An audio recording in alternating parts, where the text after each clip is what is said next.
You know it. Let's get it on. Spark her up. You Spark guys see her my up. fire right here? Oh, wow. How about that? To By the keeping way, you nice and guys, warm. we are live. We're live.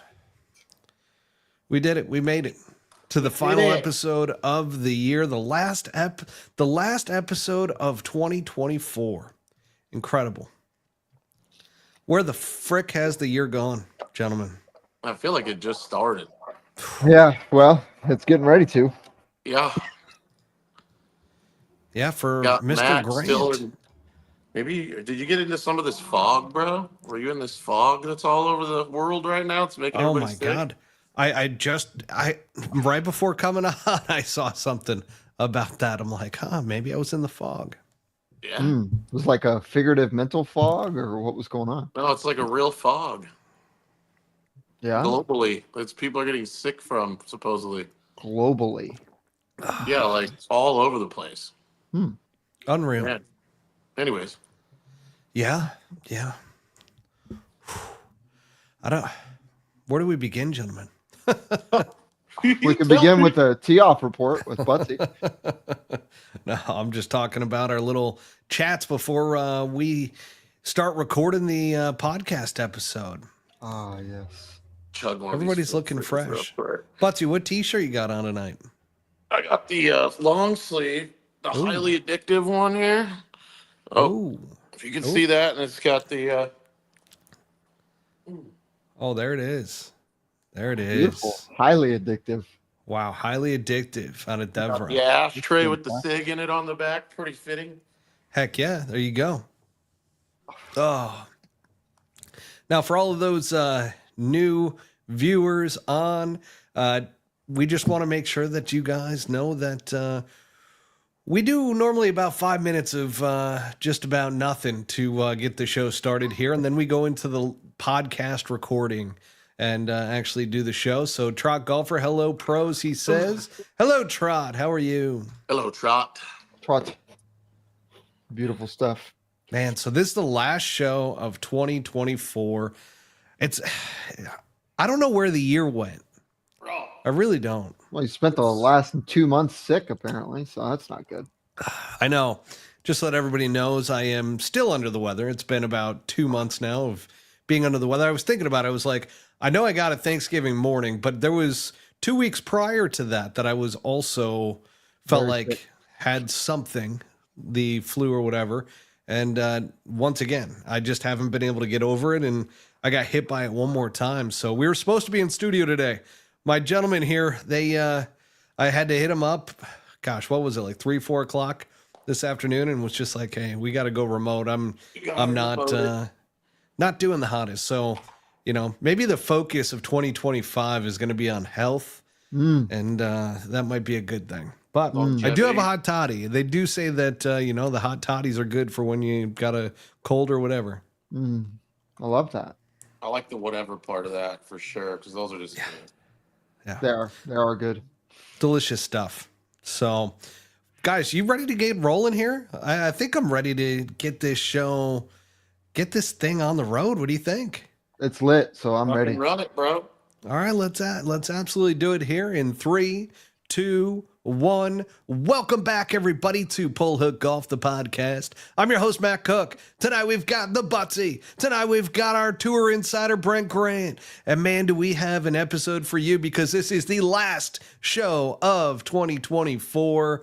And we're going to get it kick-started with the tee-off report with Buttsy. Then we're going to dive into the 2024 Pro Golf Year in Review, where we basically break down all the big stories and headlines from 2024. Then we're going to get into some expectations and predictions that we have for 2025. Little preview of the Sentry, which I just realized is this week, gentlemen. So that's going to be interesting in and of itself. I know, it kind of caught me off guard. I'm like, I was kind of expecting it to be next week. But that being said, we will cover that. And then we've got a couple extra little pieces towards the end as well. But let's get it started here by thanking our show sponsor, Devereaux Golf, as well as Swanee's Golf. Now, folks, Devereaux is our new sponsor heading into 2025, and Butsy's wearing it right there with the highly addictive shirt. I've got it on myself. I mean, this stuff is fresh. I got the long sleeve polo on with the checkered and the skull. I mean, it is absolutely fresh. So we worked out a deal with Devereaux where everybody who's a Pull Hook Golf listener is going to get 20% off their entire orders by utilizing the promo code PullHookGolf20. So if you're familiar with what our deal was with Swanee's with Pull Hook Golf as the promo code, it's PullHookGolf20 for 20% off at Devereaux Golf. Now, some people are like, hey, how do I spell that Devereaux? Well, just think about it. It's a D. There's 3 E's mixed in there. So it's DEVEREUX.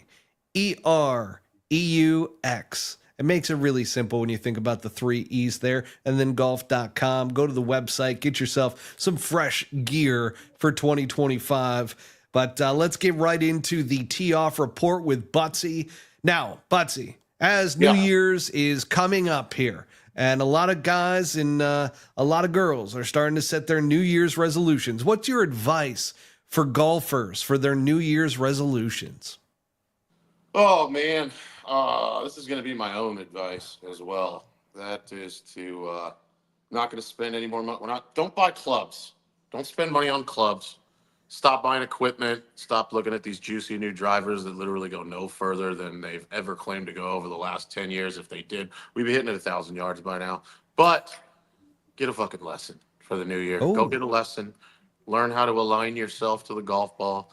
Learn how to aim, start there, and spend some money investing in the physical side of your game, which is your setup, and have somebody get their eye on you, and quit worrying about the newest piece of equipment that you don't have. Wow, that's pretty actually solid advice out of you. I was expecting something, comical, but that was dead on. I mean, invest into yourself this year. That's Well, it is comical, man. I mean, and we can get into that if you really want to, I mean, these 30 handicaps that go out and spend $500 every year and pray and beg their wives so they can finally go get that new fucking driver. And they go out and they dent the fuck out of the bottom of that one too. So that's what I mean. At least get good enough where you reap the benefits of a shaft fitting. You're going to go spend $300 on a shaft. At least get to the point where that makes a fucking difference and you're not just showing off the paint. So that would be my advice. And Trout wants to know, who's your teacher, Buttsy? Who's going to be giving you that golf lesson in 2025? Well, first and foremost, God. God is my... And I have several teachers, man. It's usually whoever I end up hanging out with more that I can say, hey, why does this look so fucked up? And what do you think? And they'll give me a tip, and then I'll go down a hallway with that for about 4 hours over the course of 6 months that I don't practice until I hang out with another buddy, and then he's my teacher. So, no, I'm going to lock in. I'm going to go see somebody. I'm going to put in the effort. I've committed to practicing for like at least 2 nights a week. And maybe play some afternoon golf that isn't just blacked out once a week on a Saturday. There you go. I got to tell you, it's solid advice, though. Invest into yourself, folks. Go get yourself a lesson. Go get yourself in the gym and get working out with a golf fitness trainer, because that's going to make a big difference as well. Or at least take a look at guys like Ando on Instagram, who I'll attach his Instagram and the podcast information. But if you go on and watch some of these Instagram videos that they do, they're basically giving you the blueprint as to what to do in the gym, which is pretty sweet. Yeah, I don't do any of that in the gym, but I'm not here for that. So, anyways, You're up there for the bulk. Get that pump on, baby. I just like lifting fucking heavy weights. That ain't gonna slow down. I like doing that. So, till these joints give out and my backswing literally stops in my back pocket, I'm gonna keep doing it. It already does. Oh, shit. It already does. There you go, folks. I mean, there's no better advice than right there from Buttsy with the tee-off report. Fantastic stuff there. Let's get right into the 2024 year in review, and just going to go over a couple of the biggest storylines from 2024. And gentlemen, let me know if I missed anything, and then we're going to talk about this for a little bit. We've got, first off, probably the biggest storyline. Scotty Scheffler wins 7 times, wins the Masters, wins the Players, wins the FedEx Cup, and also won 4 of the Signature Series events. Then we've got Xander Schauffele, who won the PGA Championship and Open Championship, which he had finally broken through with the PGA Championship because he had that stigma that everybody was chiming in with. I mean, we were one of the many media outlets that were talking about how Xander Schauffele's really having a tough time closing out golf tournaments, and especially when the week prior was the, oh gosh, Trot, I appreciate that. We will get into a little bit of the PNC recap as well. I know that one is close to home for you, so we will talk about that. Certainly, that's in our little and more section of this particular podcast. But that being said, going back to Xander Schauffele, he had lost to Wells Fargo the week prior to Rory McIlroy, in which he just kind of couldn't do anything on Sunday. And that was kind of a theme for him. And then all of a sudden broke through in a big way at the PGA Championship. And obviously then followed that up with his second major championship win of the year and of his career with the Open Championship. Then we got Bryson DeChambeau, who this one is interesting because not only does he win the U.S. Open, but the guy becomes an absolute YouTube celebrity star within the sport. I mean, it's pretty incredible. Sure. Yeah. What's that? A real breakout. It's an absolute breakout. Like, yeah, timing couldn't have been better. Yeah, and then, I mean, the transformation of his personality, too, from being hated amongst the general public to all of a sudden being loved, and everybody's like, oh my God, I got to watch Bryson DeChambeau's hole-in-one over his house and all of that good stuff. The Break 50 series that he did. I mean, just a lot of good stuff that came out of Bryson DeChambeau this year. And then the last part was really around golf viewership, which was significantly down in 2024. I didn't even realize how much it was down. Across the board, it was down between 20 to 25% decrease in viewership amongst all of the tournaments. And here's the crazy thing. The Masters was down 20%. Then you got the Phoenix Open was down 35%. You've got the Arnold Palmer Invitational was down 30%, and the Players Championship was down 15%. So, I mean, when you look at that, some of the biggest tournaments of the year, and the viewership is down that much, that is a pretty big hit in terms of professional golf and what's actually being watched out there.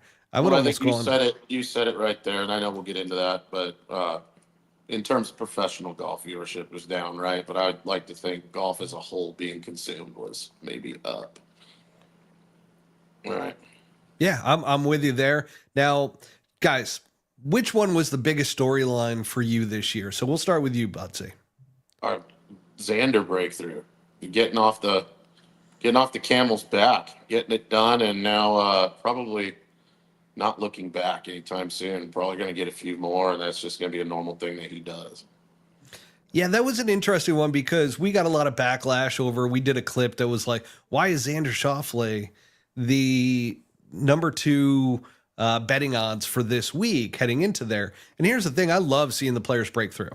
Like, I will never stop providing that type of critique on somebody, even though he came through and broke through the very next week. That's awesome to see. Like, somebody to take all the criticism or critiques and all of a sudden be able to pull through. I love that. Like, I love it. I love to see guys do that. But Brent, what about you? What was your big storyline for 2024?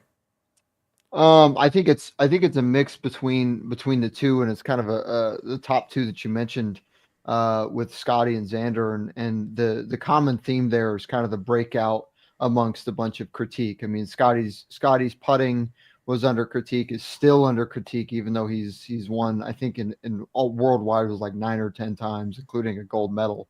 But the same goes for Xander, and it's just incredible that both those guys were not in the media for anything that they said or any, like, I mean, obviously Scotty had a pretty incredible thing happen at the PGA Championship, but other than that, these guys made headlines because of their play. It didn't have anything to do with their attitudes or anything like that, and it gets right back to where we should all be, which is what matters. So it's good golf. Let's dispense with all the politics and all the BS, and let's go play golf and see who wins. And it's pretty clear that Scotty and Xander did that the best amongst everybody. It's a hot take. Hot take right there. Love that Hot out of you, take. Brent. Absolutely love that. Now we're going to get into another hot take area, which was Live Golf a success in 2024? And here's a few little points behind that. Rahm, who was their big signing heading into the 2024 season, didn't really move the needle in terms of Live Golf viewership.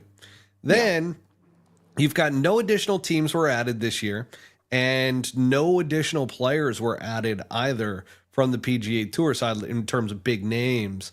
And then the CW terminating their agreement with them, which was mainly Live Golf paying them for broadcast rights. So I know anybody who follows Live Golf is going to say, yeah, but they've got FS1 kind of looking to make a deal with them. That's fine and dandy. I haven't heard anything final around that as of yet. So unless I missed something, but that being said, Buttsy, was Live Golf a success in 2024? Oh man, that's subjective. I think that's what everybody says when they don't really have a good understanding, right? No, I think they have their cult following. And before the start of the year, I got into it a little bit and was watching the events, and I thought that the product was super cool, and I liked that it showed off more players. At the end of the day, I don't know that it grew a whole lot. Like you said, I don't think, 10 million new people are watching Live Golf. I think the people that liked it when it first came out still love it and enjoy the product and enjoy watching some of the guys that they don't get to see play golf on the PGA Tour anymore play golf out there, however foo-foo they might think that is, and the music and all that. Yeah, I don't know that they've grown. I don't know that they've grabbed a bunch of the up and coming generation that's learning the game, and I don't think that the product's really improved. I think it's just kind of,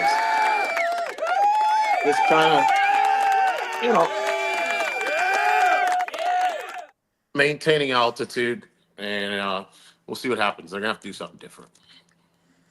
Brent, what about you? Can I ask you the same question? Yeah, was Live Golf a success in 2024? I think it totally depends on your perspective. Obviously, for the majority of the players that have remained and are still making a crap load of money doing their thing, they feel great about it. Obviously, Bryson has been given a huge platform and is able to do what he wants with his own image, which is crucial, and that's a part of a huge conversation, I think, going into 2025. But we can get into that later. And then on the other side of it, I talked to a bunch of people in Nashville, a bunch of the members at the Grove, which is where they host one of the events, and it just sort of seems like it's a novelty kind of thing that you get, a bunch of young folks out there and they want to go and party, and that's kind of what the audience is. And then you like you said, Buttsy, you've got the homers that, hey, you know what? Fuck the PGA Tour. We're gonna anything anti-PGA Tour. We're gonna go ahead and give our support to that. So overall, as a professional golfer, I would say absolutely not. I don't think the Live Tour has grown in popularity to the point where you could say that it gained any ground, other than that they were able to kind of use the deal that they made in May, and we'll see what happens. But 2024, not a success.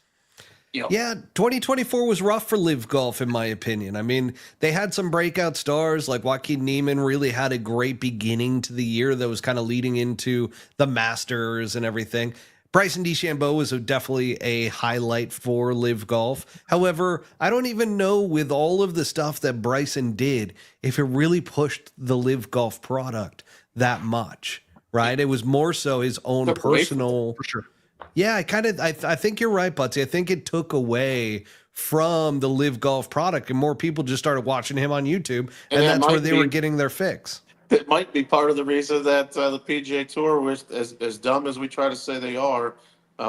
is so hard on those media rights, because they Yeah. don't want anything like that to happen. Yeah, I mean it's tough, right? Because part of what kind of came about with regards to Bryson and his media rights were Enfield that said the same thing was that the argument can absolutely be made that it may or may not take away from the Live Tour as a whole. But honestly, I mean, if you can have a bunch of people all in lockstep growing their brand, actually growing their brands. I mean, Bryson, aside from maybe Phil trying to give it a shot and maybe a couple other guys, nobody was doing anywhere near the amount of work that Bryson was doing. But that's what it takes, and that's something that unfortunately the PGA Tour is kind of stamped down on because it does take a lot of work to grow somebody's brand, and they got 300 guys they're responsible for, 300 plus, and I mean, who the hell's got the time for that? So When you have a marketplace now, right, exactly, for yep, golf attention span, and there's a lot of other places to shop now than just the classic product that was the PGA Tour and yeah. everything under Well, it that's I, shown. I actually have a question for you guys. So we talked about that clip that of Bryson making that putt, and I think it was at Merido in Dallas, and obviously there were some things that were happening on the green there, but this was a 15-second clip that you had, a borderline Hall of Fame quarterback and one of the best players in the world, um, alongside each other doing what they were doing for 15 seconds, and I guarantee you that thing got more clicks than and more views than anything the PGA Tour has done. For I think two this is guys, going to be a 15 battle. seconds probably. Yeah, and I think it's going to be a battle between professional golf and the likes of YouTube golf. I think there's a real battle here for eyeballs, and I don't think it's necessarily, PGA Tour versus Live Golf. I think you have your traditional professional golf fan. I think Live has kind of grabbed the people that were haters of the PGA Tour. And then you've got this new audience that is all about YouTube golf. And what's the one thing that throughout the ages, outside of when Tiger Woods was in contention, what is professional golf known for? It's boring. It's like watching grass grow. Like it's a great way to fall asleep if you're having issues taking a nap. Like that was professional golf in a lot of ways throughout the years, and it still is. And I think that's the part that is missed, right? That the product itself isn't necessarily great. Yeah, you're going to watch great golf, but I think people want to be entertained. And that's where the YouTube golf side becomes really interesting. And Live Golf was kind of a bridge over to that side of the world, but they're not really benefiting from a Bryson DeChambeau blowing up his own personal channel.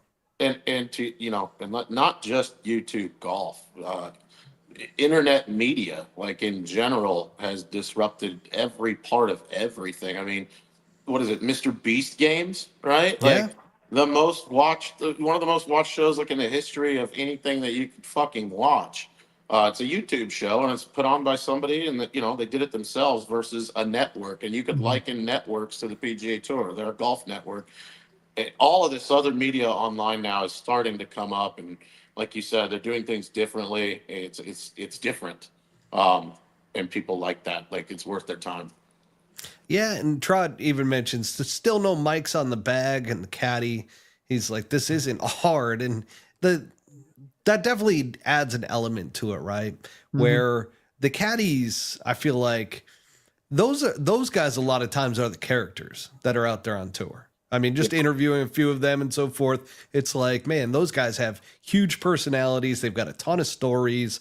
Those are the guys that it's like, okay, I want to see all of a sudden if they know their guy that well in the middle of like a heated situation where they're under pressure, they're under the gun. How are they going to calm them down? Like, what are they going to do? Like imagine hearing one of them, like guy hits the shot and like under his breath, like, oh fuck, he cooked it. You know what I mean? Like it's just I mean shit that they probably wouldn't want you to hear, but yeah, like you'd pick up some amazing stuff.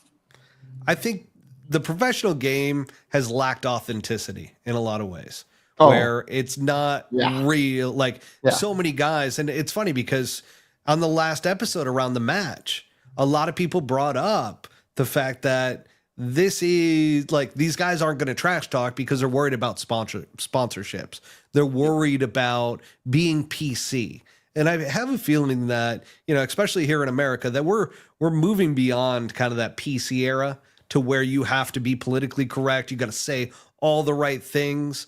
The audience wants authenticity. They want real interactions. They don't want the fake stuff anymore. They don't want the cookie cutter, oh, this is a gentleman's game and all this and that. They want the real stuff. And I'm speaking on behalf of obviously a lot of people when I say that. That being said, putting mics on and having that type of audio, or even like, oh, think of that chick you banged last night. Like having a caddy say that to one of the golfers, hopefully they're not married and that doesn't come out, but that would be pretty funny and entertaining in that moment. It's relatable to the common man's experience on the golf course with his buddies, right? Like the shit that comes out on the golf course is what comes out on the golf course, and it doesn't come out on the golf course on the PGA Tour.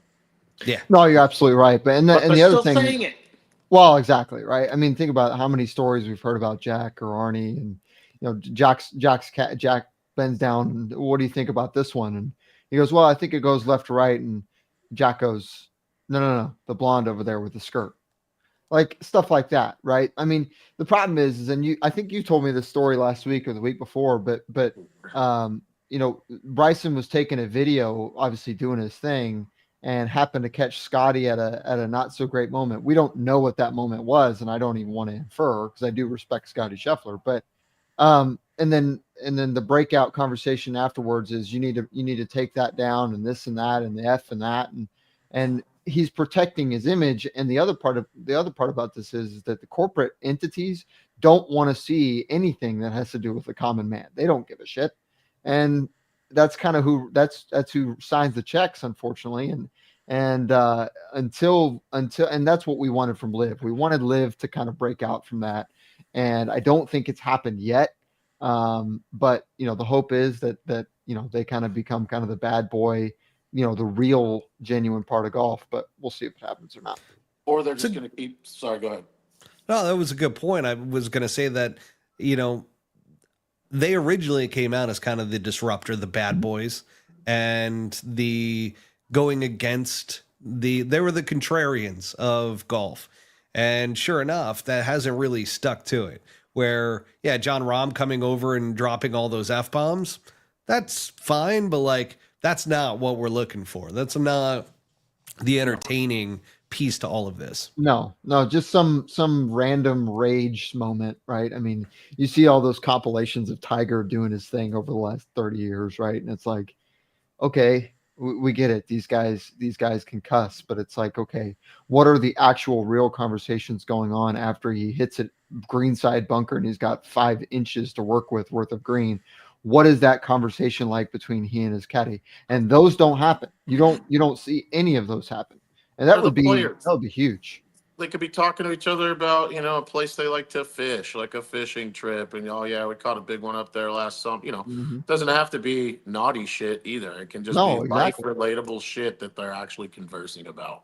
Yeah, creatine, that's huge. That was an amazing conversation. Jesus.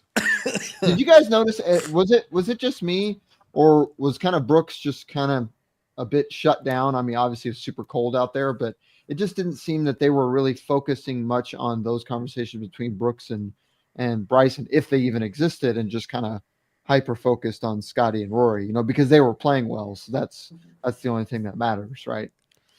Brooks was there for a paycheck, man. Oh no, I'm not dissing the guy. I get it. No. But more so than probably the other guys. I don't think he really cared all that much, because Bryson, even in the beginning, they're on the practice putting green and they're about to walk over to the first tee.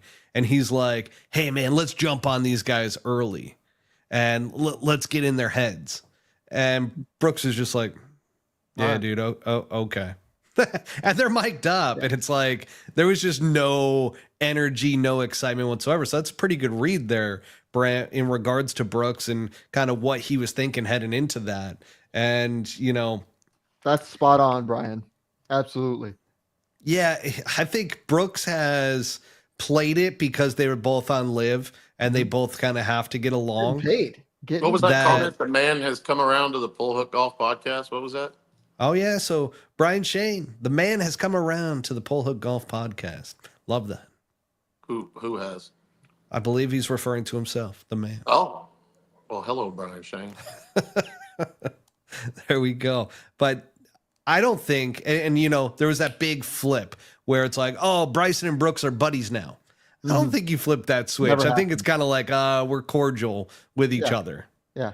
Bryson's a YouTube star and Brooks is collecting a paycheck. That's all that it is.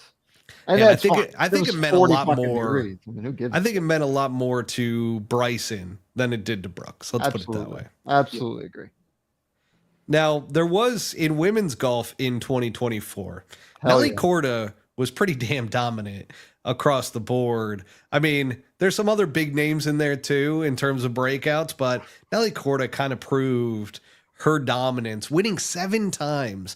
And I believe 5 of those were in a row. Or there was a large amount. Yeah, there was a large amount that was in a row. It was kind of nuts. Obviously, we don't talk that much about the women's game. We probably should do a little bit more of it. But that being said, she also won the LPGA Player of the Year award this year and got her second major with the Chevron Championship. So yeah, her display was, I mean, that was Annika.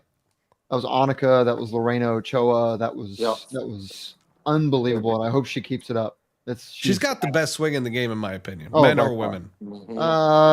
Yeah, right now, yeah, her and I Adam think so. Scott. Yeah, Adam Scott's just a pretty golf swing. He's a pretty golf swing. He's just a pretty.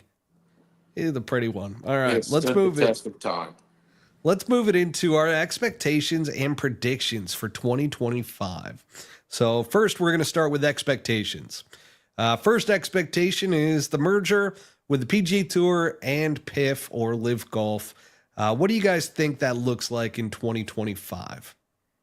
I think there's got to be at some point that they start playing nice in the sandbox, and maybe it starts small, but I think we see that happening. I don't know, fully merging and letting everybody come back and everybody's happy, go lucky. I don't know if that's going to happen, but they will cross streams this year.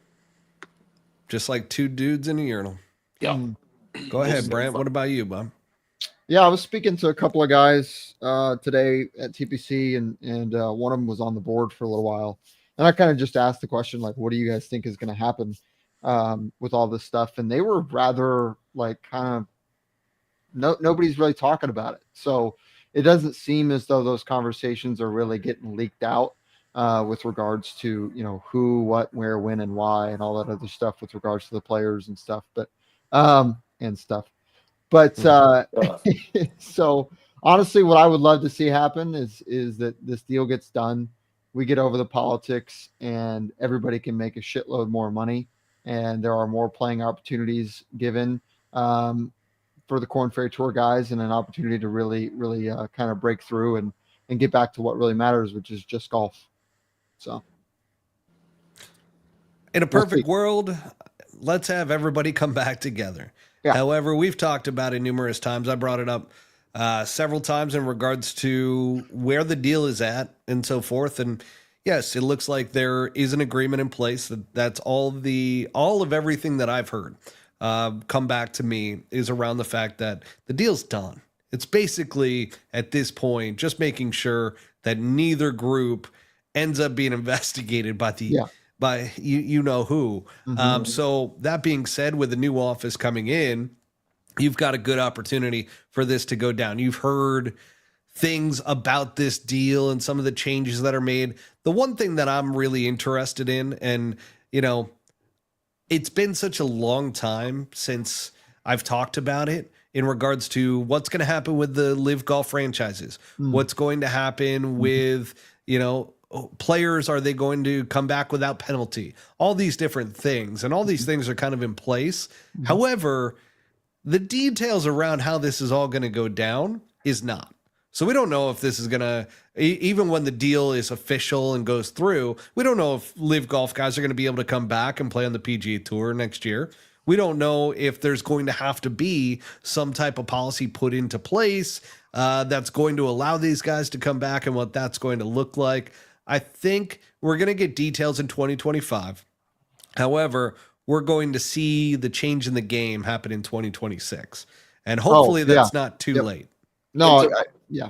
Go to ahead, Buttsy. Brent's point, like you were saying, you were talking to some guys at TPC, and then you got like Phil's out playing a match that everybody's excited about with Wesley Bryant, and like I think all this shit, like it's a golf fan want, it's a public want. It sounds to me like a majority of the players really could give a shit less if those guys come back or if they can play there. Like they're just kind of like, yeah, I don't know, cool. If it happens, great. Like I don't think there's this army internally on both sides that are fighting to play golf with each other again.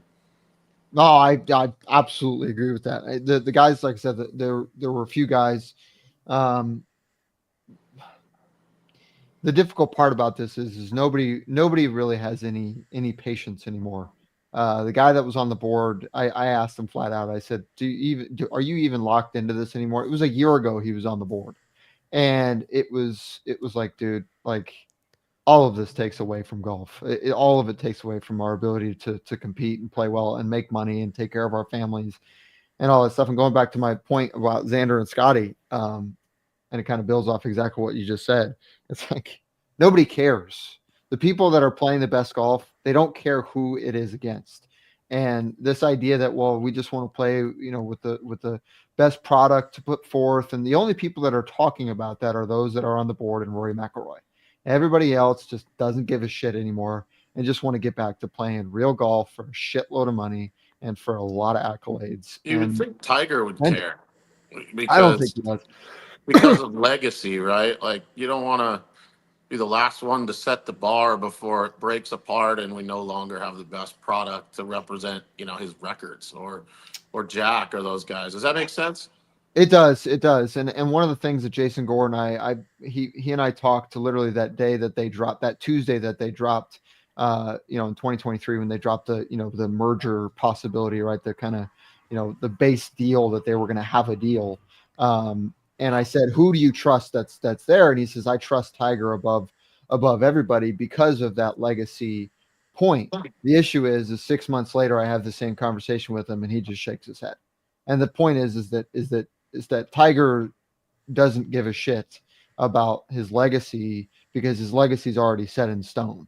And if it means that he and his best buddies can go make a shitload of money and can play in a 30-man PGA Tour season with 15 events, that's what he cares about. He doesn't care about having the history or anything like that because they're already breaking that down. I mean, Well, it's ridiculous. the problem with that for me though is like now if there's going to continue to be two products forever, then there's never a chance for another guy to break out to come along and be Tiger. Not that there ever will, but let's just say that somebody's close. They'll never be able to sniff, his accolades because it just won't. It's not the same product anymore. It's not the same playing field.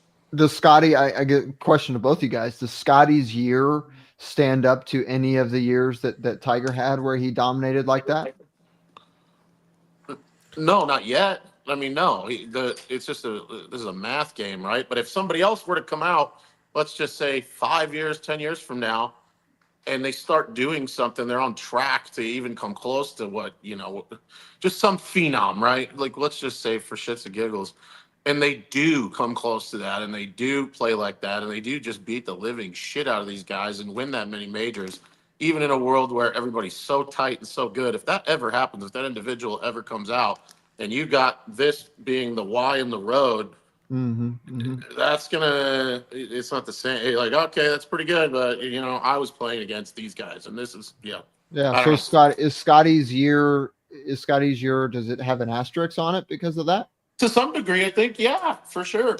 I mean, you got guys that would have been out there, that have and do and can still win out there, that would have been in the field, and by taking them out of the field, it's like NASCAR. Like you take, one of the best drivers out and say he's never racing again, but he used to be my number 2, number 3, number 4 opponent, and now I win everything. It's not the same.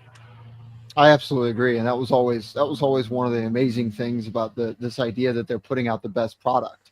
Is that they're putting out the best product. And I think that, like you said, the legacy, the legacy right? That this is what the fans want to see, right? And immediately get response with exactly what we started the show with, which was on average the viewership is down 20 to 25% across the board. Yeah. And that's, by the way, that's not a small margin. I mean, that's a huge percentage. Yeah, And does that, I mean, my question, I guess, Matt, you guys are far more intelligent with this than I am. But as far as marketing is concerned, as far from a business standpoint, wouldn't that mean that the product is worth less if less people are viewing it? Correct.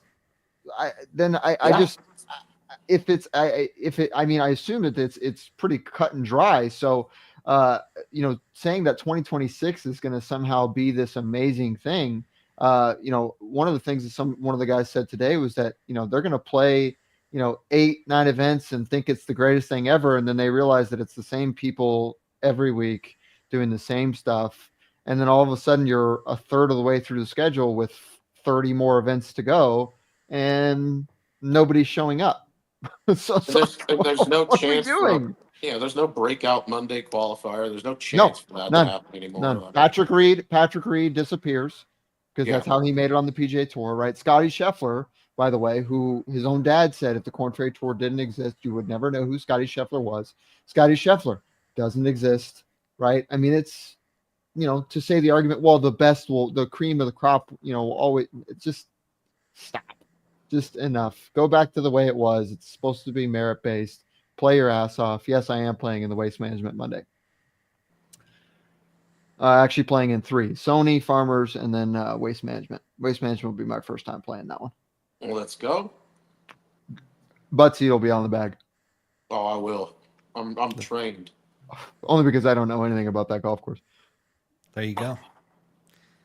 All right, let's move it into PGA Tour Studios. Ooh. Right. So, what changes do you expect in 2025? Now, they've launched their brand new studios. They put in millions of dollars into this facility, and they've got all their social media people now that are going to be a part of this, and like Paige Sporanic and Bob Does Sports, and Foreplay. So you're going to be seeing a lot more through social media because of those outlets and what they're doing there. And I think they've got them for a lot of collaborations. But what do you expect out of these new PGA Tour studios?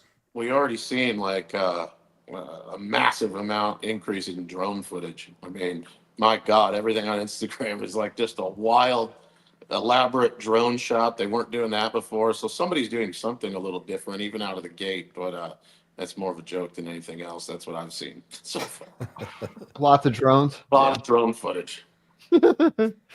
Oh, which, my speaking goodness. of which, hang on. Try Golfer brings up, did you guys see the new pro for Barstool? No. Who is it? So it's this. They signed somebody? That they have this massive dude that probably is 300. He puts you to shame, Buttsy, in terms of size. Like, this guy is maybe 2 times the size of you. Wow. Just massive being. And they call him Beef. So That's yeah, not original. There's already a golfer named Beef. I know. What are we doing? Come on, guys. Get I haven't seen his social media stuff, so I can't comment on it. Is this Riggs? Is this No, Dave, apparently this is Dave Portnoy who signed him up. Whoa! So and brought him on to Foreplay. So they have their own podcasts. Barstool does for golf is Foreplay. Foreplay. Yep. Okay, that's Foreplay. Now, a lot of people are kind of tired of Foreplay in a lot of ways, but now they've got the tie-in with the PGA Tour, which they had previously as well. They're bringing in this golf professional, Beef, and is it that guy that I sent you a few months ago, Buttsy? Could be. I'm not familiar. I have no idea what Matt's talking If about. I saw him, I know I would. You guys will have to look into this. It's it's a typical move, I feel like, because you just look at this guy and you kind of laugh and you're like, okay. So he's going to be a lovable fella because of his size, I believe. And that's kind of the appeal. Guy. It is a classic Barstool guy. So we'll just leave it at that. But going back to the PGA Tour studios and everything that's going to be changing. I mean, Brent, you were kind of on the side that You don't feel like anything's going to change. No, and they were talking to us about this, 3, 4, 5 years ago about how they were putting all this money into building these buildings, and we were all a little lost as far as how they came up with, tens and tens of millions of dollars to build this, and how they're going to bring all the footage under one roof, and that means that it'll be more organized. And they were trying to spin it as to how that would benefit us, in which they were obviously failures at doing. But all in all, they've had, a pretty big part in how golf is viewed over the last ever.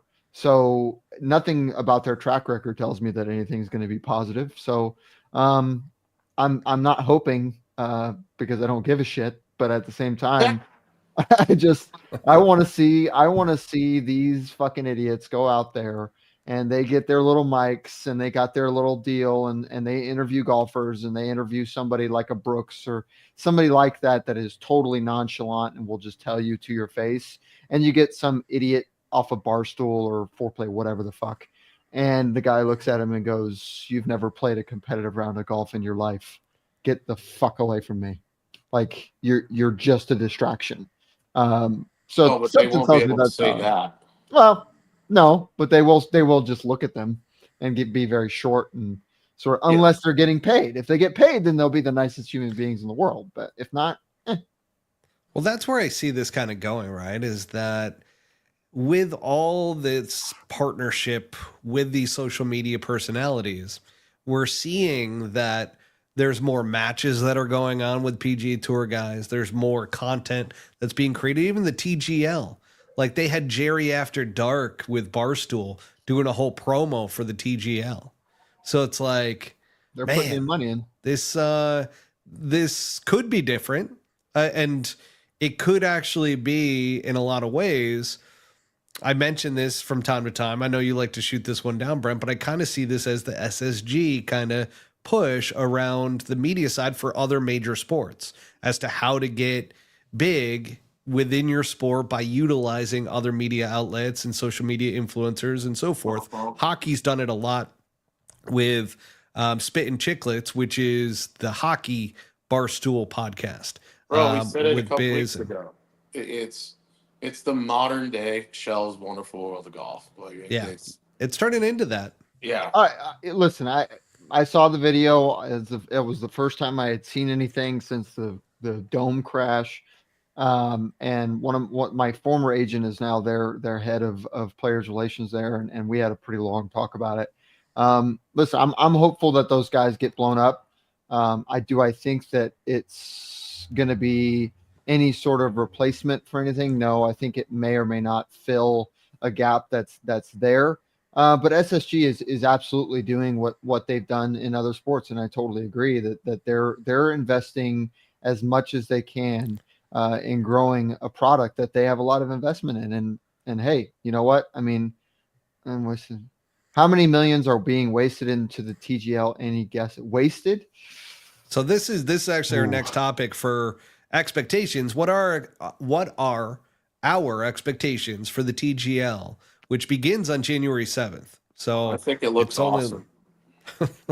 You've come around big time. Yes. No, it looks amazing. It looks incredible. It's going to be something that I want to watch when I'm hanging out at night, and the time frame and the spot that it'll fill. I mean, having primetime golf and I think they're going to make it exciting, and it's super cool. That 5-story screen, and it's super accurate, and actually hitting real short game shots and watching guys be able to kind of hole out flop shots and shit, and actually make putts. It's going to be exciting.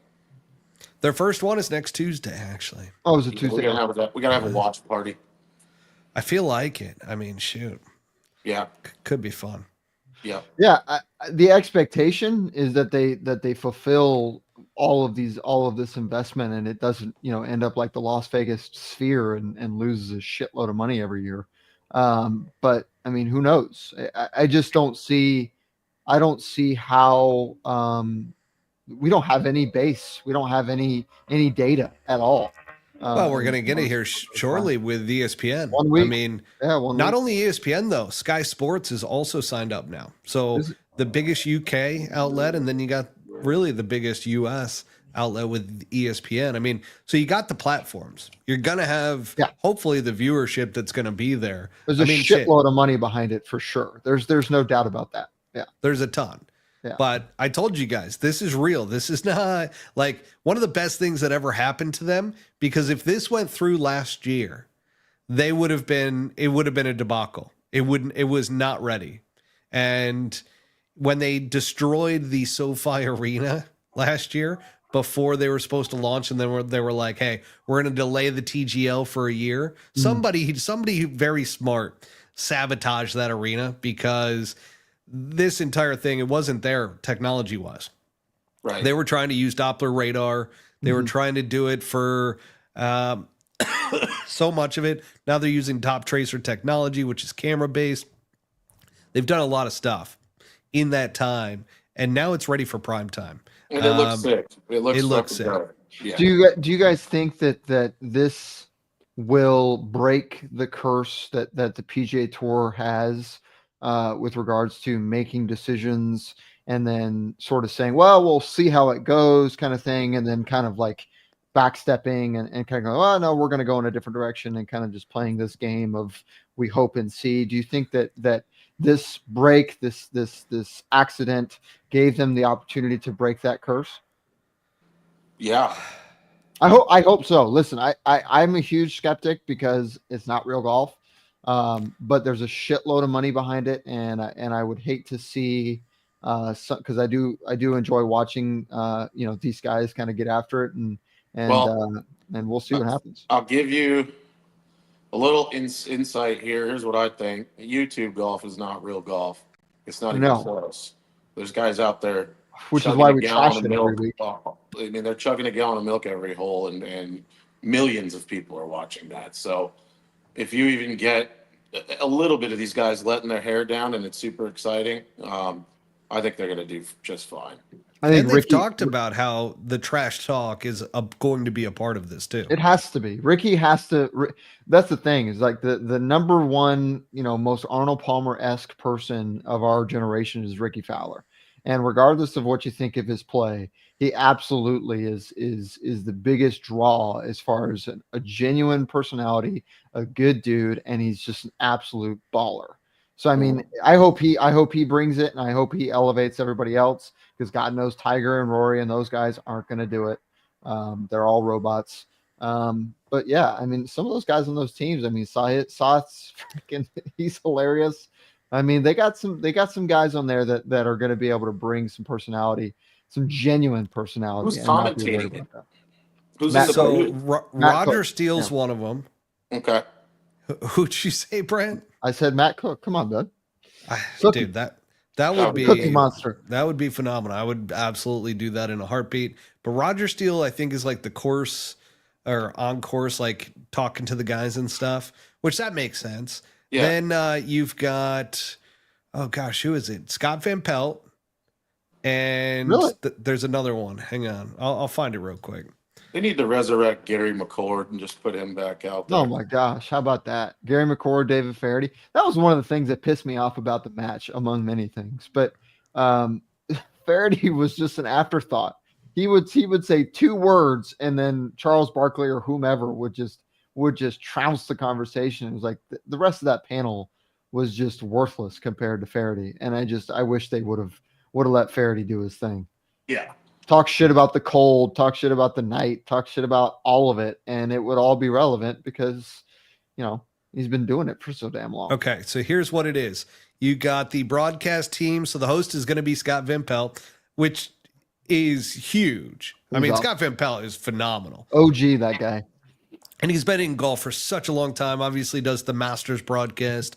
You got Matt Barry, who is a big golfer in and of himself, ASU guy. He's going to be doing the play-by-play. And then you got Marty Smith. You guys know Marty Smith? Does a lot of the NASCAR stuff in college football now. Yeah, the dude with the hair. Yep, yeah. He's really good as well. And then you've got, you've got digital hosts, Jamal Webster. I don't know who that is. And then Claire Rogers. So I believe she's with golf.com, which she's a big Twitter person. And then you got in venue MC, which is Roger Steele. So I guess he's not the I don't know exactly what his role is as the in-venue MC. I kind of Oh, assume he's that. like announcing who's hitting. Oh, or that's whatever, right. You're right. now Okay. on the tee. I mean, That what a guy. great gig for any of those people to be a part of that. But I do, telling you right now, I told you guys from the beginning, this is real. This is going to be a success because there's too much money and power behind it. Yeah. Tiger and Too big to Rory. fail. Too big to Well, fail. here's what I think you're missing out on is that this is not a PG Tour operation. This is a Tomorrow Golf League It's a operation fucking to game. where It's a game show. Yeah, with a yeah, whole bunch of heat behind it. this is Tiger and Rory's, like they're the two founders behind this with a bunch of tech guys and everything. And I got to tell you, like PGA Tour put their stamp of approval all over it because of Live Golf.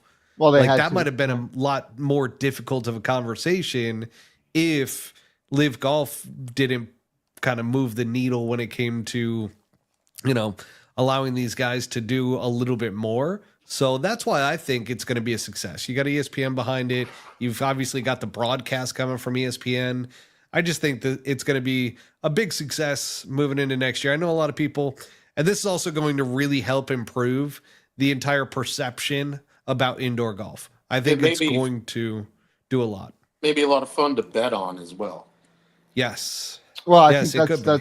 that's going to be. I mean, you're going to see as by the way, as frustrating as it is to watch 18 million gambling commercials every single time you watch golf or anything for that matter. But did I do that? No, that was Urkel. Did I do that? That was Urkel. Yeah, but what was Urkel's real name? Gosh, I totally forgot. He just came out with a special.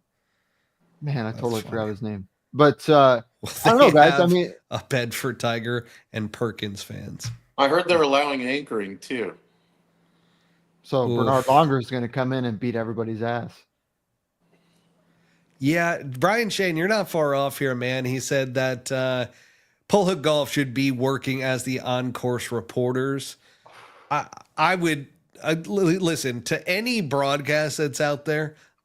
We're 100% ready and willing to go. Yeah. Brent over here is still playing, so he might be out for that. But Buttsy and I, unless Buttsy doesn't want to do it, but I got a feeling that Buttsy and I being out there as your two course reporters, that could be dangerous stuff. I would train so hard. I'd be doing backflips. Like I'd learn how to do backflips while I was out there. I was thinking about that today, actually, heading into this. Backflips? I'm like, what are my goals for 2025? Yeah, you doing a backflip, that would be special. I'm Quarter start century? working on it. But I was sitting there going, okay, my goals for 2025. I'm like, man, what if a broadcast actually did want me to come in and like read a teleprompter or whatever it is? Like, Yeah. I would practice my absolute ass off when it came You'd to be it. I great. would try to You'd perfect be great it. for PGA Tour Live. I think you would bring a much needed voice to that they are lacking. I think you get a start. You're close enough to it. I think you get a start somewhere along the lines here with this grass league, especially. Oh my gosh! I hope that in goes terms of off. commentary, you know. I hope that all would goes be- well. So this was actually a question, and as we're going through our expectations for 2025, Buttsy, if I can go back to this, our audience member Trot Golfer, he wants, did Buttsy spill his grass league news to the world? I No. forgot to tell us. You did mention you were going to say that on tonight's show. God, I can't really. There's no details, but Oh, now there's no details. Oh, You're so no. full of shit. I will say that So full the of tee shit. off report and the desire to get out there and hit some balls a couple nights a week. I was told to start practicing, so we'll see. There you go. There you go. All But right, no deets so beyond that. no deets beyond that. I like what Brian just said. Can you bring that up? Brent's first question to a tour player, would be, so do you really give a shit? Do you even care about anything that's going on here? No? All right, moving on. Next, That would be his first question. Absolutely. that would be priceless. Here, you Oh, can't hit man. that shot. Give me that club. Okay. Moving into predictions, okay, for 2025. We're going to do a little rapid fire here. So just state what you think it is. And I'm going to start off all of these with you, Buttsy, and then it's going to be followed by Brent. So, Buttsy, who do you think is going to be the most dominant player in 2025? Scotty Scheffler wins 10 times and maybe 2 majors. Brent, what about you? Tough not to say Scotty, but I'm gonna be on the lookout for Xander here. I think he's got some unfinished business. Love that you said that. I'm going to go Rory McIlroy. I'm going to go against the trend here and go, why? Why is that? Why? I Why? don't know, man. I think No, not you, Buttsy. I got Brent over here Oh. doing sexual gestures to a I man, mean, to an invisible man. I mean that guy's got way too much fucking shit going on. There's no way. He'll Listen, be able to win when he's comfortable, but I'm other just than that, saying, I think he's going to have a hell of a year. I think I wish him all the best. He had a lot of shit go on in 2024, if you recall. He was created better that. wearing He created all that. FootJoy before Nike put him on steroids. Like, it just, yeah. Neither of you like that one.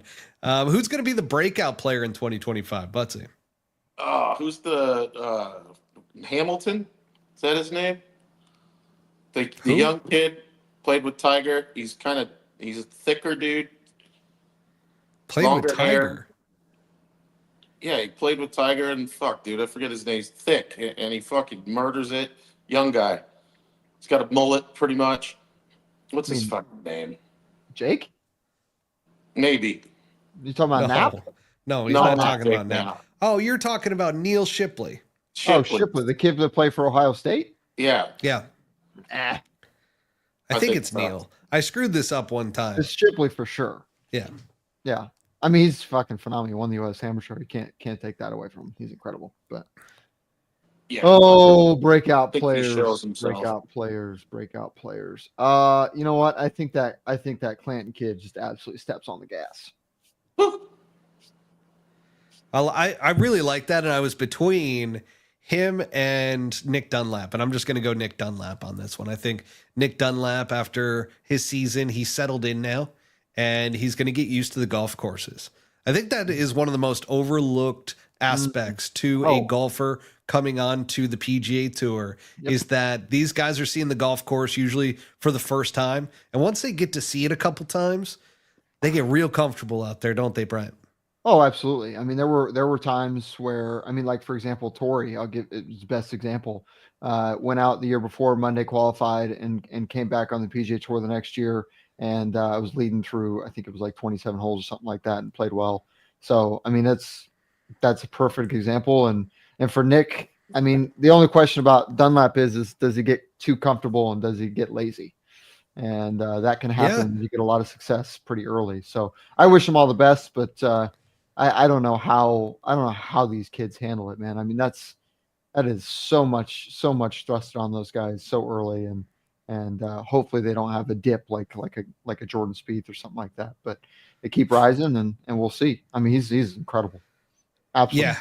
Yeah, both are. I mean, Luke Clanton too is just absolutely phenomenal. And I wholeheartedly agree with you. Those were the two that were in my mind as the two potential breakouts in 2025. So I'd be on the lookout. I'd be on the lookout for the guy Tor Bjornsson. I think his last name is Michael. Who's a PGA Tour U lefty. number 1. Is he lefty? No. No. No. But I'm thinking of somebody else, but I know who you're talking about now. Yeah, I mean, so he was PGA Tour number 1. He gets in every single event. He's ahead of all the DP World. He's ahead of all the. Can I stop you real quick? I really hope he doesn't because I cannot say his last name to save my life. Tor Bjornsson. Tor Bjornsson. Yep. That's it? Yep. You sure? 100%. Tor Bjornsson. Tor. Yep. Wow. I can't look at. I can if I see his last name written down. There's no chance I'm going to get that. Let me just bring it up so I don't talk. Tor Bjornsson. Bjornsson. Bjornsson. So Michael Tor Bjornsson. Bjornsson. So God, you ever try to just go pee when you're sitting on an absolute tree and try to like work around that? Yeah, Tor Bjornsson Happens to me every morning. That should Still. be your New Year resolution right there. Learn his name. No. Just have great BMs every day like Buttsy. He's just a picture of health. But, Yeah. but All anyways, right. I'd be on the lookout for that kid. Okay. All right. Let's keep this moving with Buttsy. With who's your Masters winner this year? Ooh, shit. Does Bryson get it done? Fuck. That'd Man, be crazy. That'd be this is going to crazy. sound so stupid, but I think Brooks. Really? It's a solid pick. Brent, what about you? Shit. You know what? I think Scotty three-peats. He absolutely three-peats. Damn. The place is built for him. I mean, he's an artist. I mean, think about all the great Masters winners. They work their way around that place just like that. He won twice. Why not win it three times? Okay. All right. I'm also going Scotty for the Masters. Now we've got the PGA. Actually, you know what? I'm going to switch mine for the Masters winner. Since you went Brooks, there, Buttsy, and Brent, you went with Scotty Scheffler. I'm going to go Bryson for the Masters. That would literally tear the world asunder. Yeah. That's why I'm throwing it out there. PGA Championship winner. What do you think, Buttsy?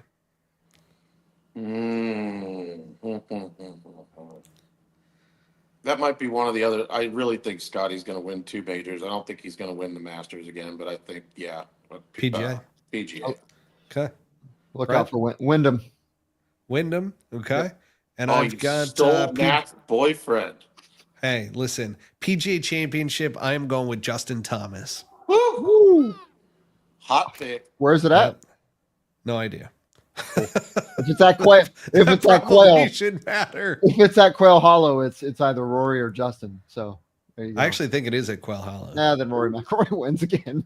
I know. Which I said he's going to be the most dominant player in 2025, and yet I have not picked him for any of the majors yet. But there's 2 more to go. So we got the U.S. Open winner. Shit, where's that at? U.S. Open this year. Oakmont. At Oakmont. Is it? Okay. Yep. Bryson wins again. Ooh, that was where Dustin won. If it's at Oakmont. I think Dustin's done, unfortunately. But No. You think Bryson wins that one? Yeah. Yeah, it's a putter score, so it would be so tough to bet against Bryson. Best putter in the world, especially with a mop that he puts down before every putt. So yeah, I think old BD gets it done. So I think U.S. Open this year, Rory gets his revenge. Rory McIlroy, winner. Okay, now and Trot Golfer just confirmed that Quail Hollow is going to be the PGA Championship, so that's why I got myself Mr. Justin Thomas. Rory wins that one. Which here's the thing, I would love to say that Rory wins that one. Oh, but Wyndham won Wells Fargo, so you know yes, what? I'm sticking with my boy. Wyndham wins. No, that. it's absolutely solid. I think Buttsy, actually all 3 of us have really good options there. Now let's get to the Open Championship. Where's the Open Championship this year? Isn't it it's not at Bethpage. No, the Open Championship. Oh, I think it's at St. Andrews. Is it back at St. Andrews? It might be at St. Andrews. Trot, if you could look that up for us. 12 times. I don't think he's got the chops to win 12 times, but the Open Championship, hang on, let's see if I can. I'm going Tiger. Solid pick. Love that for you. He won't be playing. If he's even close to healthy. He's not even playing. Oh, so Royal Portrush. That would be tough to vote against Rory there. Rory might have one of those unbelievable seasons, and I mean he needs it because. Or Shane Lowry. Ooh, Tommy Fleetwood that finally too. get it done? Does Tommy Fleetwood get it done? But I am going with Rory McIlroy yet again. Those are in my opinion, Rory's going to get revenge at the U.S. Open, and then he's finally going to break through at the Open Championship. Okay. What about the players? And you can't forget. Don't forget Tiger's event in the Bahamas. Oh, Fifth major. the Hero World Challenge. You Hero can't World forget about that. Can't wait So, for Buttsy, it. why don't we start with the Hero World Challenge as the fifth major? Who do you have, Buttsy? I'm gonna go JT there. JT for the hero. What about Yeah. you, Brett? Why JT? Why JT? I just think he likes it down there. I mean, and he rises to the pressure. It's one of the biggest events that those guys play, like I've said before. And yeah, that would be a breakout event for him. God, if he wins that, he goes on. He might win every major of the year after that because, yeah, the golf course that they're up against and the teeth that thing puts out there, it's yeah. Special place. Just What about you, just Brian? football. Who you got for the Hero World 2025 Hero World Challenge at the I end think of the Tiger year? gets it done. Wow, Tiger. Awesome. Ooh, Hideki could sneaky win either the Open or the U.S. Open Or the Masters. again. Yeah. Okay. Kind of bookend Scotty Scheffler. I mean, Sort of. there's a good handful of guys I think we'd probably be right about. Well, Okay, at least they're relevant, right? At least there's some of the lip guys that are actually relevant in the conversation, which is good. Who wins the Ryder Cup, gentlemen? Buttsy? Oh, we do. Absolutely, Same. Yeah. Okay, absolutely. If we don't win by 6 points, it was a failure. there we go. Yeah. So now let's do a really quick recap of the PNC Championship where, guys, I got to tell you, after watching the PNC and seeing Tiger and Charlie get robbed Did they by get robbed? Bernard Longer and his cheating putter, I got to tell you, I think there's got to be a stop to this. There's got to be a stop to it. And I'm starting to get angry about it Yeah. because this was, there's some photos from the PNC to where not only is it the forearm pinching up against it and you see the crease in his shirt, but his hand had a crease just like that underneath it. And I'm just going, Yeah, and he's not a big guy, right? So it's No. like if there's a crease, it's definitely yeah. he's And I'm definitely just right like, there. this is insane that they're just ignoring this because it's blatant.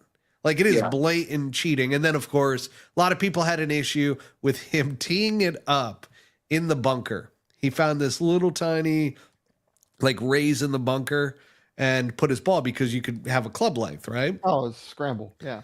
Technically, that's not cheating, but a lot of people thought it was. Oh, that's Now, I've got no issue with that. But the anchoring is absolutely against the rules. Didn't The he get anchor. to get up like 70 yards in front of everybody else too, even though he was averaging like 285 off the box? That was the other thing too. Absolutely insanity when it Yeah. comes to that. Yeah, I mean, based on how far you made it. the amazing, the biggest storyline was Charlie's hole in one, which apparently was his first one. So that was pretty cool. Although That was awesome. you could tell how much of a nerd Tiger is. He's like, them's the rules. You know, you gotta buy everybody a drink. That's the rule. I'm like, no father would ever say that like that to their son ever. And he'd be like, He probably regretted that immediately because John Daly, I heard, just showed up immediately thereafter demanding for his that beverages was a to be big paid resort for. too. I bet you that's exactly what The happened. Ritz-Carlton in Orlando. Beautiful There you go. place. Oh, we know where that is, huh, Buttsy? Oh yeah. Sure do. Buttsy, Brian would throws out there that another great question Buttsy can ask. Tell our viewers why you suck. That'd be pretty good. I'd like to see it. Now, Oh, shit. getting back to the PNC, I don't know, like, how is this going to stop? I think we just got to keep talking about it with Bernard Longer. It's not Bernhard. gonna stop. It's not going to stop. You know. I feel like it's got to. It's cheating. But even Tiger, like in regards to their play, he almost seemed sheepish in his commentary. Like he was being a little facetious. So I don't know, what can you say, man? The guy, they made everything. Like he made everything out there. The way he was rolling it, wow. Like almost like he's like, I don't want to say he was hinting at it, but like, all right, dude, you're cheating. Yeah, who makes that call? Is it the official at the golf tournament? Does he have to call it on himself? Like, it's bad, man. And it's Yeah. bad for the game. Yeah. I don't think anybody's going to call them on it. If they were, they would have done it already. They're not going to, yeah, because then they got to go back and strip everything. I really hope that it stops. It's going to be like, I think he's retiring soon. Like, it's almost over. We can't go back now. I bet you that's what they probably thought. They're like, oh, he's on the Champions Tour, and then, oh shit, he's like winning everything. And then all of a sudden it's like, well, he's retiring soon. And then all of a sudden it's like, oh shit, he just beat Tiger on a national stage. And it's clear that the guy is cheating. Yeah. Yeah. I mean, that's what's so ridiculous, right? Is that if you look at any other time, right? These guys have been gone after for. I mean, VJ had to sue the tour for defamation because they went after him for deer antler spray, and you had multiple situations where the PGA Tour has just dismissed the fact that players popped on their drug tests and they said they were injured and would only be out for this amount of time, or the fact that it just conveniently drug testing happened to start right after Tiger got done. All those different things that the PGA Tour just, sidesteps this and sidesteps that. And he's anchoring. He's making money. So I think we just got to get over it. It ain't going nowhere. No. And he's not retiring, by the way. Not retiring. That's insane. That's just, it's just a spit in the face as a golf fan. You know what, Matt, as a fellow professional, I totally agree with you.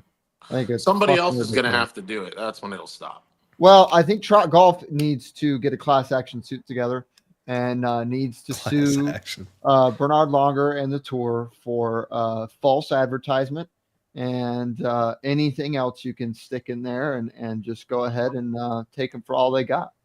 My thing is, though, even back when the rule didn't exist, it wasn't like you went to anchoring and then you just start, like, whoever did that was the best putter in the world and beat everybody. Like, no, I mean, it obviously works for him, but I don't think you can say that's the only reason he's winning. No, but it is because he has the yips. He legit has the yips. Like, he cannot putt with a normal putter. Yeah. So I guess that's the question, right? So if the whole point was to make somebody make an actual, in the definition of making a putting stroke, and he's not doing that, then regardless of what we see on camera or what we see in photos or whatever, that's the simple fact of the matter is he can't make an actual putting stroke. So does it? No. Do you act like Reggie Bush this thing and go back and take his titles away and say, well, because you were cheating the entire time, then you got to go back? And I would say fuck it at this point. It's like, man, let's go back and take away everything. Fuck that. Anytime that he used that long putter and there's visual proof that he was anchoring in some fashion, then let's go back. Let's throw the asterisk. They do it in every other sport. I mean, shit, in baseball, Barry Bonds isn't even in the Hall of Fame yet. So it's like, if everybody else is going to hold everybody else to all these standards, why the hell is golf? We're supposed to be like, that's what is so fake about the game, right? Is that this is supposed to be a gentleman's game. This is supposed to be this and that. And yet none of the guys can be themselves, talk trash and like be themselves out there on the golf course because they're worried about corporate sponsors. And then you got something like this to where a rules infraction by somebody who's winning and nobody has the balls to sit there and go, hey, Bernard, you're cheating. Like, we're going to literally take away every win that you've ever had because you're cheating and it's blatant. Yeah, I mean, all of the outrage is not selective by any means, and I think anybody that's watched the show over the last however many years you've been doing this should understand that we're not pissed off right now because of this one thing. It's a continual pattern of just the tour showing that. And I texted you guys this earlier last week, but the bottom line is that they don't give a shit. They don't care, and they're going to make the decisions that they feel is best for them and their sponsors and their people, and fuck the common man. And that's where I want there to be, like, 2025. I want it to be the year of authenticity, especially with pro golf. That it needs to become real, or else it's going to go away. Like, the viewership is going to continue to decrease, in my opinion. I don't think we're going up. Oh, it's not it's you can say it as a fact, and you can have multiple data points to back it up. To say that somehow this year, 2024 and 2023 were somehow kind of an outlier is a ridiculous thing. It's not an outlier. It's part of a trend that has been happening for quite some time. And the reason why everybody's watching 15-second golf versus the PGA Tour, or even in this case, the Live Tour, is because at the end of the day, we're all starting to pick up on the fact that the corporate entities that have run all of our game, by the way, and this includes the RNA, the USGA, and all these other bodies in golf, the bureaucracy, are absolutely full of shit. And they act completely contrary to any other sport. The NBA, the NFL, the MLB, they don't act like that, and yet the top players want to be paid like those sports, but just doesn't work that way. There you go. I love you too, buddy. You've got a fan in Trop. Now, with that said, let's head into the preview of the Sentry that's happening this week. It's going to start on January 2nd, which is Thursday. This is at the beautiful Plantation Course at Kapalua in Maui, Hawaii. Yep. Designers are Crenshaw and Core. Established in 1991. Par 73. 7,596 yards. Chris Kirk won it last year with a score of 21 under par. This one used to be the Sentry Tournament of Champions. Now they've changed that. So no longer do you have to win. You have to be, there's certain criteria that goes into it as well. But you got a much larger field now with this very first event. I'm going to go over the betting odds real quick with Xander Schauffele being plus 800, Colin Morikawa plus 1,000, Justin Thomas plus 1,200, Ludwig Oberg at plus 1,400, Patrick Cantlay plus 1,600. Hovland is out with a toe injury. Sungjae Im plus 2,000, Hideki Matsuyama plus 2,200, Tony Finau plus 2,500, and then Scotty Scheffler is also out as he carved up his hand with some glass, apparently, over the holidays. Ouch. Victor Hovland stubbed his toe, by the way, on a bed frame, and it all broke. done that. His pinky toe broke to the side. Oh, shit. We've all done that. What's that, Buttsy? We have a photo of that. I want to. He posted the X-ray on social media. Okay. Yeah, that little pinky toe is like off to the side. Yeah. Yeah, no good. So yeah, they redid the greens at Kapalua a couple 3 years ago. Before that, it was kind of just a dart show. But it's the reason why it's so long is because there's a lot of rolling hills, and I think the last three holes are all straight downhill, including the 18th par 5, which is famous for Bubba Watson hitting two drivers with a total amount of 300 yards in both directions. So yeah, it's a great place. The weather looks great. It's going to be a little bit windy the first couple of days, and then it calms down. Those guys are going to absolutely knife that place apart. Isn't that where JT had like his breakout season too? Yeah, he absolutely lost all of his sponsors with the hot mic during 2020.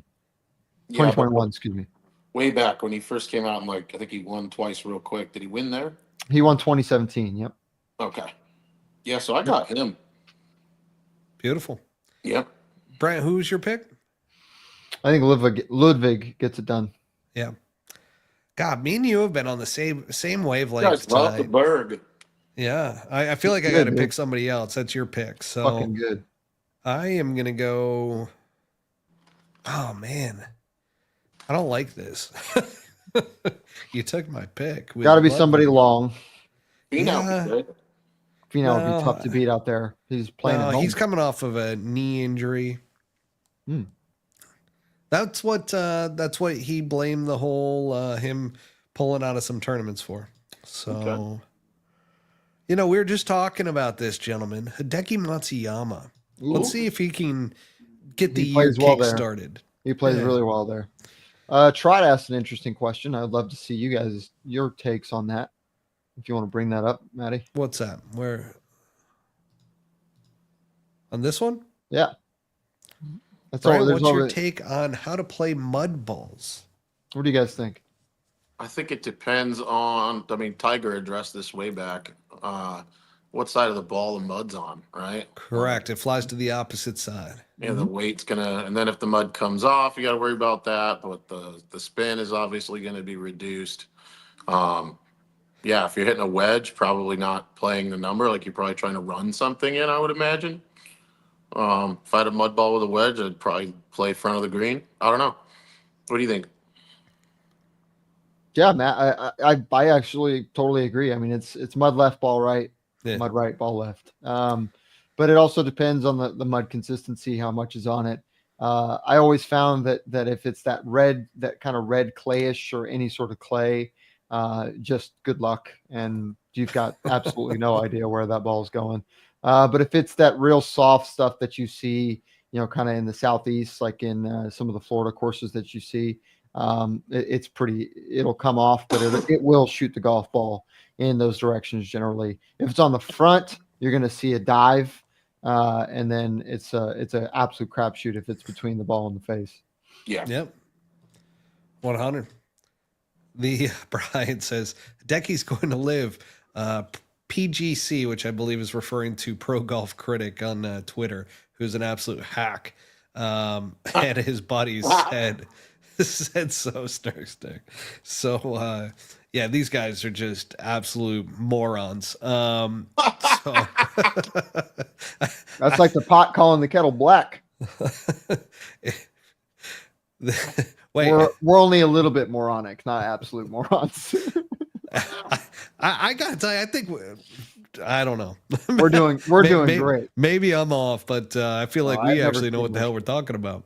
Well, we do, but it's just one of those things where it's funny because we talk about YouTube golf and I am so disconnected, but the amazing part about that is there are so many so-called podcasts that talk the way they talk, and yet it's either you're so far ridiculous that you're trying to get clicks or you fall in line. Well, that's this guy. This guy is one of those because he's got a Twitter handle, and he literally just loves himself, live golf, and that's it.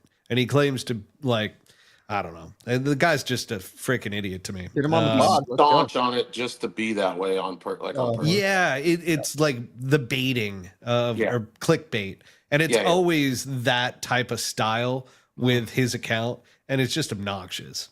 Yeah. Yeah. So it's like if Buttsy was actually serious about what he was saying, it'd be like that. Yeah. Exactly. But it's like the Hero World Challenge being the 5th major. But if he was serious, I'm actually dead serious. He's dead serious with that. Now, let's go to pro golf in 2025. What are you most looking forward to? Buttsy? I don't want to say this. Nothing. Not necessarily the merger. I mean, that would be kind of neat from a golf fan's perspective. Mm-hmm. But I do like the fact that we're going to have other products. They used to do the little bighorn under the lights and shit like that, and there was all these little one-time deals where they do an alternative product and put it out there for a night. The match, tried and failed there, I think. But is it the TGC? Is that what it's called? The TGL. TGL. Sorry, I don't fucking. You also got the Ryder Cup next year. I like that. I like that. There's going to be more golf to watch. Yeah, that's it for me, man. I just think you're going to have more golf to watch for Buttsy. And then the merge into more of these matches happening on YouTube. I don't necessarily subscribe to that and want to watch it, but I can understand why 90% of the golfing public likes that shit. So more of that happening. I don't know. I'm out on whether it's good for the game, but it's cool that more people are watching it. Love that. Brent, what about you, Bo? The thing I'm looking forward to most from professional golf is Monday qualifying for a bunch of tournaments and making a shitload of money. That's the thing I'm looking forward to. Love Beautiful. That. Love that. For me, it's the Ryder Cup. Yeah. And I'm kind of with you too, As a Buttsy, fan, on the merger. I agree with that. I just don't want to hear about Live Golf PGA Tour anymore. No. I don't want to be stuck in the middle of the whole damn thing. Just figure it out. Have this year, if I remember correctly, and I know I joined you guys kind of midway through the deal, but was there really anything going on aside from a rumor here or there that ended up going away in 2.5 seconds? And then the fact Well, that's is, all it's been. That's why Matt's sick of it. It's just been one, especially because the deal's been done. The deal's been done. Like all they waited for was the smoke election. Screens. It's just been smoke screens throughout that are trying to deter away from people realizing what the heck is actually really going on, which is just trying to create some type of excuse as to why it hasn't gone through yet. I'm just going to be excited when that whole thing's done. Ryder Cup, though, I always get pumped for the Ryder Cup, and I want US to just kick their ass this year at Bethpage. I hope and the fans show up. I hope the fans show up. You know, the Northeast. Well, the problem is it's going to be $1 million freaking dollars to go out there. And did you see the price of these tickets? Oh, no. God. Which, granted, it's going to be a bunch of rich New Yorkers is what it's going to be that are going to be out there. They're like $1,500 a ticket. Oh, wow. At a public golf course, by the way. Yeah, so if you want to go watch this, you're in for you're in for $5K minimum before you even fucking sniff anything. Like before you even get out there. Yeah. This is what I'm talking about. This right here is why we are like there's a nice level of just being pissed off about this whole thing. And that right there is just the fucking cherry on a top of pile of shit. And you're telling me that at one of the most got the visual public golf courses in the world, they have a sign that says, "Don't fucking play here if you can't break par." And you're telling me that we're gonna just go ahead and box out everybody that actually cares about golf and that will make it an exciting tournament, and you're just gonna make it for those that can afford it? That's I suppose it's been that way for what it's about every Ryder Cup, though, right? Like.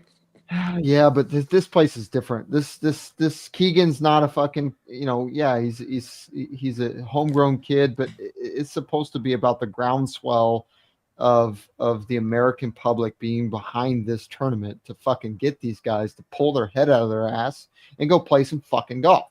Not how much they're paying for fucking tickets, which is they would be the whole Ryder Cup selection too. I'm going to be really interested in to see if he actually picks Bryson and Brooks, which are perfect fits for that golf course. You got to be a bomber. You have to be a bomber at Bethpage. That's the bottom line. So they can play, correct? Because it's a PGA. It's a PGA of America thing, which the PGA of America has let them into the PGA Championship. So I assume all picks are on the table. I mean, we haven't gotten a straight answer. I don't think we've had it confirmed. Now, Keegan did raise some eyebrows when he said, "I'm going to pick the best players, period." Mm-hmm. Well, and he can do that. And you know what? I will be lockstep with whatever he chooses. That guy is a stud.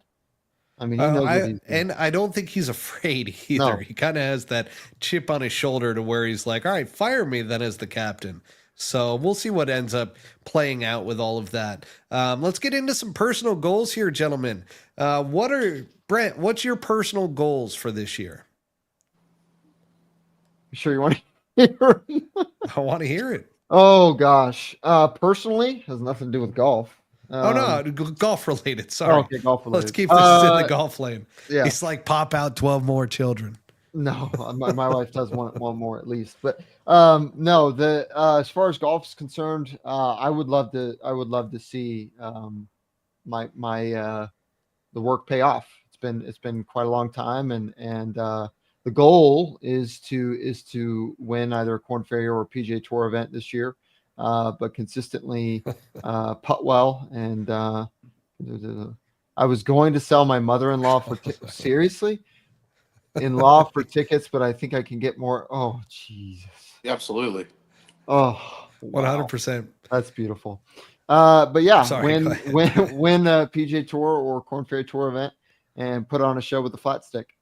How about both? How about both of those? How about we Yeah. have a Corn Ferry Tour win and a PG Tour win? That'd be something else. That'd be great, right? Be a good year. Buttsy, what about you, man? Oh, I think I talked about it a little bit earlier. Like I said, no one loves a blacked out Saturday round more than me, but I think I'd like to start engaging in something I used to do when I was a lot younger, and just the grind of it. Get back into the grind a little bit more. Maybe you know, become a better player and just tee it up in some shit, even if it's local little, $200-$300 tournaments. Just have a reason to go out and grind and get a little better at golf again. It's a good thing I moved back to the Valley then. It's on. It's on. Like Donkey Kong. Come on. Now, for myself, Yeah, Matty, give it to us. Come on.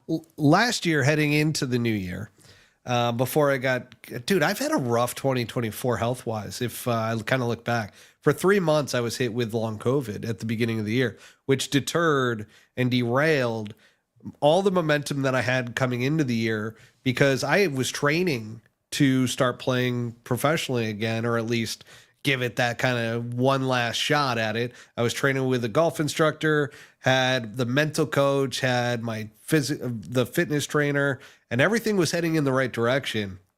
And man, I just got absolutely hit with that, and that's how I'm kind of ending the year as well here. But I would say that for 2025, I've got two big golf goals. One is to play more. Mm-hmm. Okay. And when I'm talking about playing more, I want to play some competitive golf. And kind of like you, Buttsy, kind of same thing. Doesn't have to be like I'm going play Monday qualifiers, anything like that. I want to play some competitive golf and get my golf game back. And then the second part to it is I want to do a broadcast at some point. Yeah. A golf broadcast, and hopefully that opportunity presents itself. But that's my other goal for 2025 golf wise. So one, start playing some more golf competitively, and then two, do a golf broadcast at some point. Now, our podcast goals for 2025. I was just going to say, curious? we need to touch on that because it'd be nice to see this thing, you do a little moonshot. Yeah. So our podcast goals for 2025, number one, you always want to increase listenership year over year. This year we made some big jumps. We basically went from about right around roughly 10,000 listeners to over 30,000 this year. So Average. That being said, I would love to see that number be at least 60,000 by the end of next year. And I mean, the big, hairy, aggressive goal is to get over 100,000 listeners on a weekly basis for the Pole Hook Golf Podcast. The second thing, and I'll be perfectly, let me go back to that real quick. How do we accomplish that? By creating great content for our audience. So the one thing that I request from our audience moving forward is more engagement. Let us know what you want us to be talking about, what you liked about episodes. Help us get there in terms of the content that you want to see, because you're very much a part of this show along with us. Mm-hmm. Now, with that, we're going to be perfectly straightforward and say that we also want to increase the money around the show. We want to increase our sponsorships and partnerships. We've made a big move with Devro Golf and looking for some more. We do have some more sponsors coming in the beginning of 2025. So that's exciting, but we really want to increase those revenue numbers around it as a whole.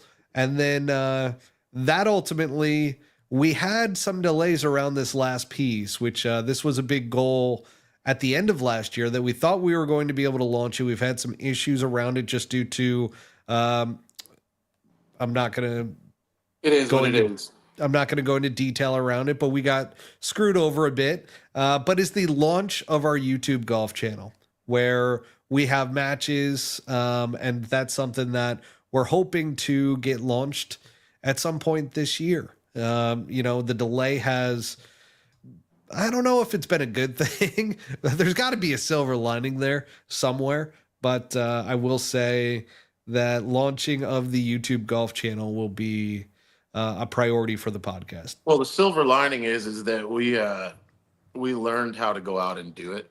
and Quickly, Yeah. very capture quickly. the footage and get the audio right, and how to play along so that the audience knows what's going on, hold a whole, all that shit. And we do have a backlog of footage that's probably fucking amazing. We just need to get somebody to edit it. Oh God, sounds like we're gonna have an off camera conversation.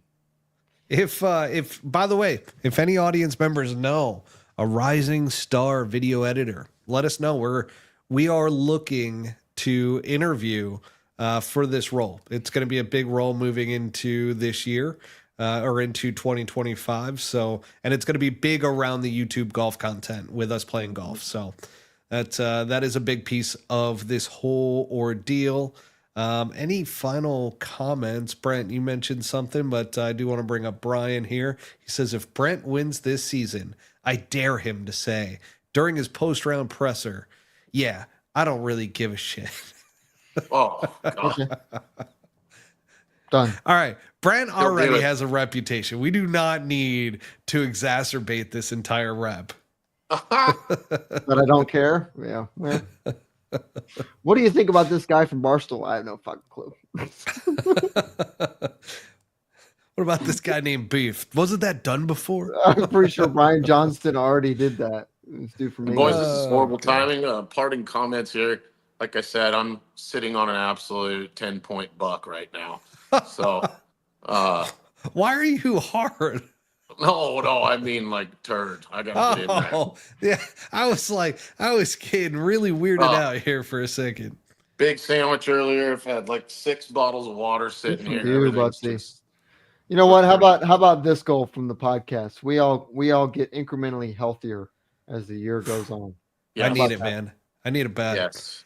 I'm gonna put that one on the I didn't top even of the think about like the first 3 months of this year felt like a different year. I didn't realize it was the same freaking year. I've been sick a lot this year. And my wife kept telling me that. I'm like, I don't really think I have been. And then sure enough, just talking with you guys, I'm like, oh shit. Yeah. I was down and out for the first We got to 3 get months. you in the sauna, bro. We'll That's get you like some the- blood work done, some vitamins, some AG1 or some shit, you know. Yeah, there you get go. in that sauna. Yeah. All right. Well, we do want to give a special thanks to our sponsor, Devro Golf. Utilize promo code PullHookGolf20 at checkout for 20% off at Devro Golf. That is 3 E's in there, folks. So it's DEVEREUX golf.com. And until next time.